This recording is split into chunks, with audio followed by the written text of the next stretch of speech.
Средбата со струмичките бизнисмени, како и вообичаено, беше можност да се запознаеме со состојбите во локалната економија и секако да поделиме мислење околу тоа какви се перспективите на македонската економија. Во тој дел јас ги запознав бизнисмените од Струмица за плановите на владата за реализација на капитални инвестиции за следната година, крупните проекти за изградба на автопати, за железничката пруга, за реализација на бројни капитални проекти во сите сфери и можноста за домашните компании да се вклучат во овие проекти, бидејќи тоа е еден од начините да се обезбеди работа за следната година, како и за пристапот до финансиски средства, поволни кредити од Европската инвестициска банка со камата од 5,5%, за кој што малото стопанство од Струмица имаше интерес и ќе настојуваме во следниот период поголем број фирми од Струмичкиот регион да добијат од тие средства. Исто така, ова беше можност да ги слушнеме и фирмите во делот на нивните согледувања како се состојбите во економијата и дали се соочуваат со одредени проблеми или потреби за поефикасно работење на институциите. Во главно постои задоволство од работењето на царината, на управата за јавни приходи, на управата за имотно-правни работи и секако слушнавме неколку корисни сугестии во тој дел за забрзување на протокот на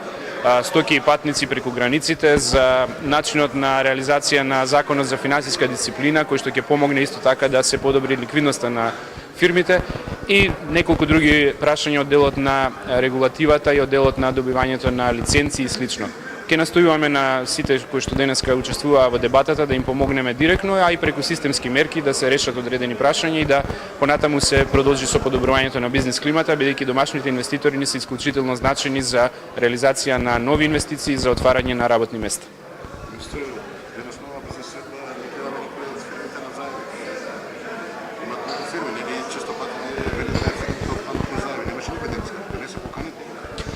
Ние ги поканивме сите фирми од Струмица, тука не правиме разлика, секој што сака да дојде да се сретне со мене и представниците на УЈП, на царина, на имотно-правни работи, имаше можност, форумот беше отворен за сите и јас ги повикувам сите фирми секогаш да се приклучат, а и тие што не беа денеска тука, ако имаат некои потреби и проблеми со државните институции или имаат одредени прашања што сакаат со нас да ги поделат, се добре дојдени. Нашата улога е да креираме добри услови за сите фирми, а до нив е како ќе се однесуваат и кој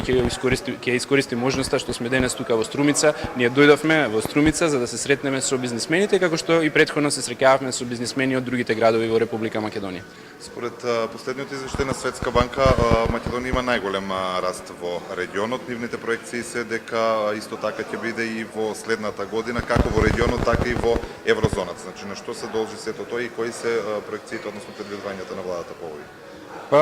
Добивме уште една потврда од Светска банка, најреномираната финансиска институција во светот, дека Македонија е лидер во Југоисточна Европа според економскиот раст, според резултатите во економијата во 2013 година, и тоа е добро да се слушне.